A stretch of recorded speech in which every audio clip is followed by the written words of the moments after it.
Now I did say at the start that you don't necessarily need the stabilizer itself. It's fantastic. It really helps with your outcome measures, justifying your treatments, and showing to your client, proving to your client that your Pilates exercises are making a big impact on how well their neck functions.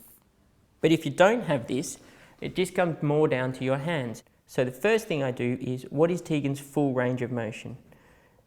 Okay, Tegan, full range down. Okay, and it's for Tegan, it's there. Okay, now I'm checking to see whether these big muscles are working or not through my hands, and then relax. Now I need to effectively decide whether Tegan can get to roughly that 24 millimeters of mercury or half range. Okay, because we say that 28 is fine, we've got no problems. So we're going to break that into ranges of movement.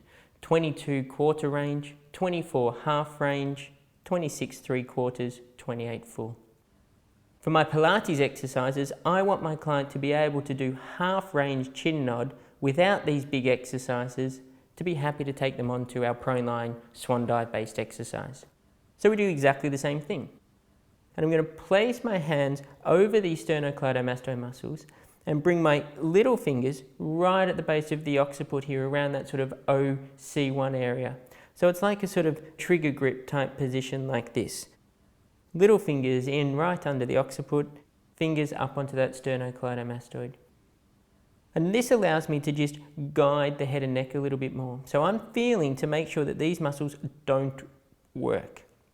So from here, lips together, teeth apart, tongue in the roof of the mouth, gentle chin nod, now just to there. So now I'm guiding Tegan a little bit more, and then release. And it's exactly the same. Can she do it? Yes, she can. And then we gently nod down, just to there again, hold, and can she hold for 10, breathing normally now. Okay, and then if she can, fantastic, we release up. And then we try again, half range, lips together, teeth apart, tongue in the roof of your mouth, gentle chin nod down, there we go. Okay, now I'm really happy with that.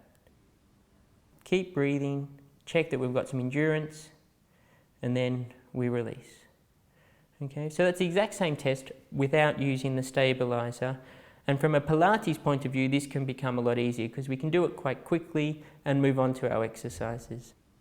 Now the one point that we have to decide is, okay, well if this is the right exercise for my client, how do they do it at home and how do they know whether they're doing it correctly?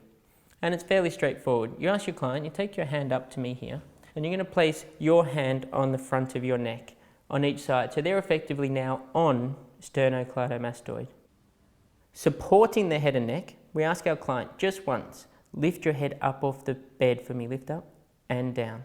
Okay, good. Can you feel those big muscles under your hands? Okay, so that's your guidance for your home exercise. I don't want those big muscles to work. Okay, as soon as you feel them working, you've gone too far. So the same thing, I now guide, but Tegan's feeling, so we can make sure we agree. Lips together, teeth apart, tongue in the roof of your mouth, and then we gently nod down, okay, just down to there, and making sure that we're not feeling those big neck muscles. Does that feel okay? Great. And then we release. And if that's Tegan's exercise, her home exercise, I'll probably get her doing about 8 to 10 repetitions of her 10-second hold, depending on her fatigability. So if these muscles start to work, we stop. And I'll get her doing that about 3 times a day to begin with. Now, I should see a very quick result here. It might seem like a very small exercise. You might be thinking, you know, how am I going to get my clients to do that? And, you know, it doesn't seem very interesting. Well, from a neck point of view, you actually get changes very quickly here. In fact, in a treatment session, I can get changes within sort of 5 minutes here. Changes both in range of movement, in pain, and in quality of movement.